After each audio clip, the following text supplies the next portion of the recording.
Hi mga ka-devotion!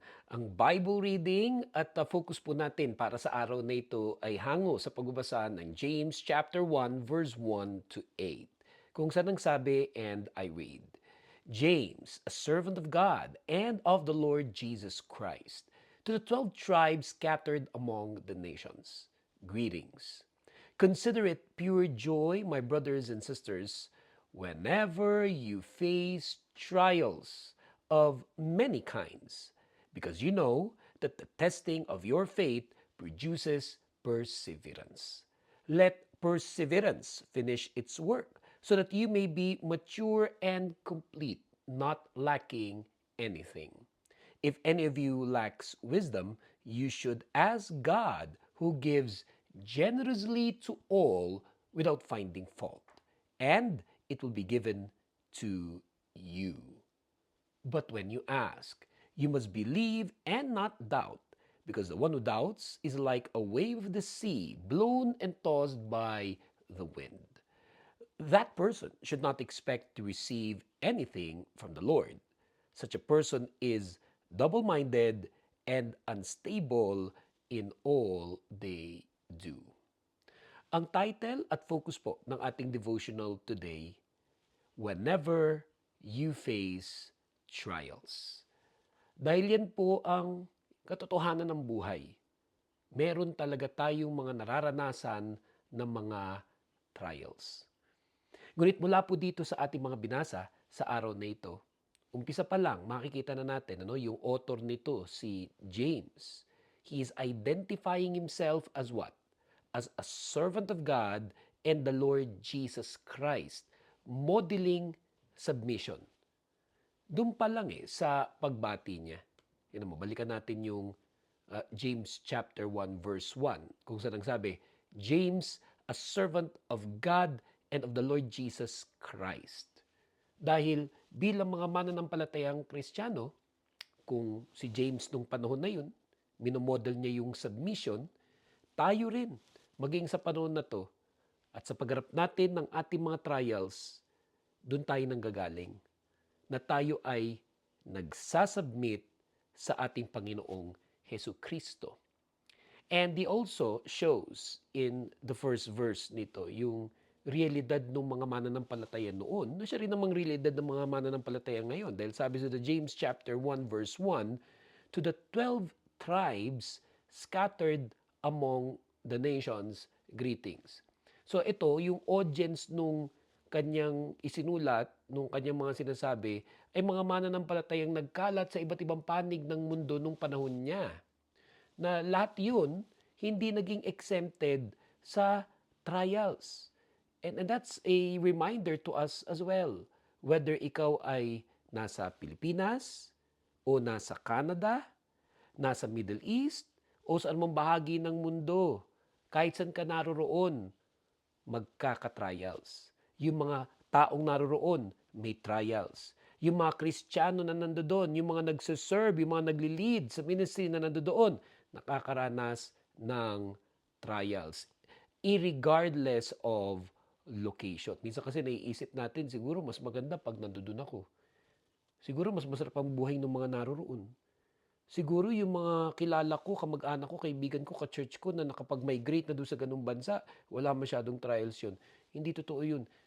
Irregardless of location, makakaranas ng trials ang mga mananampalatayang Kristiyano. Life includes hard moments. Ang buhay natin, bahagi nun talaga yung mga mabibigat na mga pagsubok. Trials are expected, they are not accidental.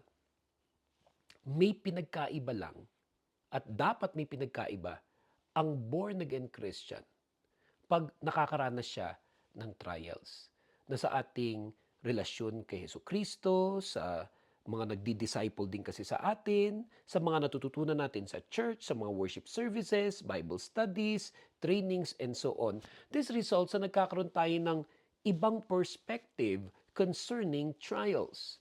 We see this especially in James chapter 1 verses 2 to 4. Balikan natin kung saan nagsabi, Consider it pure joy, my brothers and sisters, whenever you face trials of many kinds, because you know that the testing of your faith produces perseverance. Let perseverance finish its work so that you may be mature and complete, not lacking anything. Yun ang pinagkaiba. Pag halimbawa ay born again Christian na at nag-grow sa kanyang pananampalataya, nagkakaroon tayo ng ibang perspective concerning trials. May kakaiba pa ngang command eh.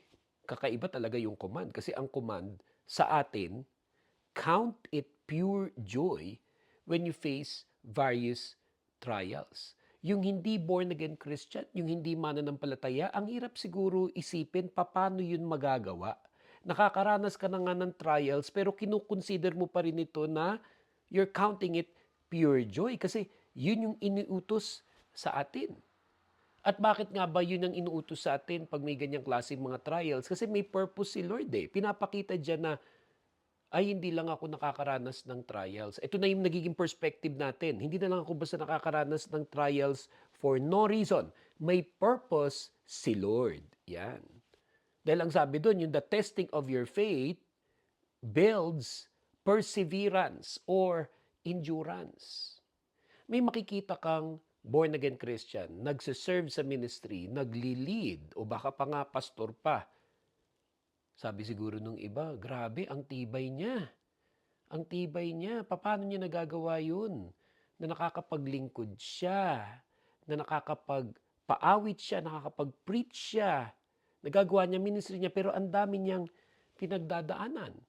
Kasi nakita niya na dun sa mga pinagdadaanan niya, hindi lang yun inalaw ng Lord for no reason at all. He was allowing it, God is allowing it, para sa pamagitan ng pagsunod natin dun sa command niya, that even as you're experiencing yung mga inaalaw na trials ni Lord, may nabibuild sa iyo. O kaya tuloy siya tumibay. Kaya siya naging persevering. Kaya siya naging matatag. And the goal is to eventually really see yung molding na ginagawa ng Panginoon sa atin. Dahil sabi nga, let perseverance finish its work so that you may be mature and complete, not lacking in anything. Na dahil sumusunod ka sa Panginoon, even in the midst of your trials, you're counting it pure joy, even in the midst of your trials. Not only na nadidevelop yung perseverance sa'yo, pero may kinukumplete ang Panginoon sa iyong buhay, character, at pananampalataya. Alam mong may patutunguhan ng lahat ng ito. May binibuild si Lord sa akin. At binanggit din dyan, especially dun sa verse 5, na in the midst of the difficulty, in the midst of the pain, the hardship, and sometimes even yung questions and confusion. Kasi hindi naman maalis din talaga yun na pag ikay nakakaranas ng ganong klaseng mga trials. Ang hirap-hirap niya, mapapatanong ka talaga, bakit ba Lord? Bakit mo ba ako pinaparanas ng lahat ng ito? Meron namang assurance dun sa verse 5 na bibigyan ka ni Lord ng wisdom. Bibigyan ka ng Panginoon ng wisdom. For again, we read in verse 5 where it says, if any of you lacks wisdom, you should ask God, who gives generously to all without finding fault, and it will be given to you. O yun naman pala. Diba? Hindi ka lang basta inutusan ni Lord, count it pure joy when you're experiencing trials. So nabago yung perspective mo, di ba? Yung, oh, ito, susundin ko yung utos ni Lord. I will count this pure joy. At ang iniisip mo, may purpose ang Panginoon. Binibuild niya sa iyo yung perseverance. Gusto ng Lord, sa pamagitan niya, mag-mature ka, maging complete ka, not lacking in anything. But even as you go through the process and there are questions, wala namang masama doon yung admitting that you lack understanding or even a clear path forward in the midst of these trials. Walang masama doon na magtanong at aminin na medyo nakukonfuse ka rin at some point. Pero may sinabi dyan sa verse 5 that as you are experiencing them, sabi doon, ask God for wisdom. Ask God for wisdom. Ang ganda ng pagkasulat niyan, yung James chapter 1 verses 1 to 8. Kasi pinakita rin doon pati yung kung sino ang Diyos. yung character ng God. Kasi again, sabi sa verse 5, if any of you lacks wisdom, you should ask God, who gives generously to all without finding fault, and it will be given to you. Kaya tuloy, in the midst of the questions, even in the midst of the confusion, even in the midst of uncertainty, pinapaalala sa atin yung kung sino yung ating Diyos. Reliable siya. Yan ang ating Diyos. Reliable siya, lalo na sa mga panahong kailangan natin siya. And furthermore, tinalakay din dyan na pag pumapasok yung doubt. Sino sa inyo makakaamin na pag kayo'y nakakaranas ng mga trials, iba't ibang klaseng trials sa inyong buhay, na pumapasok yung doubt, napapadoubt ka rin. O yun, binanggit din yan dyan. Sabi sa verse 6 to 8, James 1, 6 to 8. But when you ask, you must believe and not doubt, because the one who doubts is like a wave of the sea blown and tossed by the wind. That person should not expect to receive anything from the Lord. Such a person is double-minded and unstable in all they do. So nangyayari talaga yun. Na umiiksena, pumapasok yung doubt. At pag nangyari yun, ask in faith. Pag nangyari yun, patuloy kang manampalataya sa Panginoon. Dahil hinalintulad dyan yung nagda-doubt, no? Sabi doon, a doubter resembles a sea wave blown and tossed by the wind.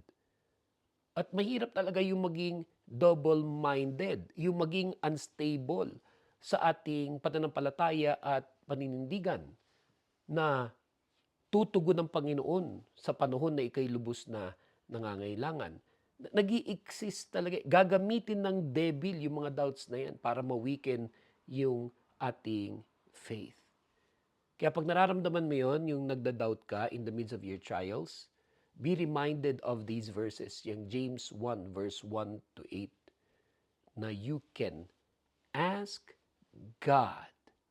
You can ask God even in the midst of your most difficult trials in life. Meron ka bang mga pinagdadaanan ngayon sa kasalukuyan? May trial ka ba ngayon? May mga trials ka ba ngayon? Ang bibigat ba ng mga trials mo ngayon? Sabay-sabay ba ang mga trials mo ngayon? Hindi mo na ba alam kung ano yung iyong gagawin? Nalilito ka ba? Nagda-doubt ka ba? Marahil hindi na aksidente na napapanood ka nitong devotional video message na ito. Napaka-timely. Dahil gusto ng Panginoon ma-encourage ka. Ma-encourage tayong lahat. And to remind us that even in the midst of our trials, we can ask God. Samahan niyo po ako, mag-pray tayo. Mag-pray po tayo ngayon. Let us pray. Aming Diyos at aming Ama, nilalapit po namin sa inyo, Panginoon, ang lahat po ng mga nakikinig, nanonood at nakasama po namin dito sa aming devotional video message. Thank you, Lord, for your word that reminded us that whenever we face trials of many kinds, we can ask God. At yan, Panginoon, ang ginagawa po namin sa oras na ito. Itinataas po namin sa inyo ang lahat ng aming mga trials, testings, and challenges in life. Turuan niyo po kami, Panginoon, na magkaroon ng bago, tama at biblical perspective concerning sa mga trials namin ngayon sa buhay. Ma-appreciate po namin, Panginoon, yung inuutos mo sa amin na to consider it pure joy, to count it pure joy. Na makita po namin na may purpose ka, na may binibuild ka sa aming buhay, character, and faith. Lord, help us to ask you. Help us in asking you for wisdom and receiving from you wisdom in the midst of the questions and the confusion and the doubts that sometimes we are having. Alisin mo, Panginoon, yung doubts sa aming puso and instead build our faith, Lord. Build our faith. And even through these trials, testings, and challenges in life, matuto po kami at sumunod pa rin kami sa inyo, mag-glorify namin ang inyong dakilang pangalan. pagpalain niyo po ang bawat isang nakikinig at nanonood po ngayon as we pray. In the name of the Father, the Son, and the Holy Spirit, in Jesus' mighty name, this is our prayer. And all God's people say, Amen. Salamat po sa pagsama niyo sa ating devotional video message today. Huwag na huwag po nating kakalimutan to always look to Jesus, to believe in Jesus for our salvation, for the forgiveness of our sins, for our eternal life, for our relationship with God. God bless you all.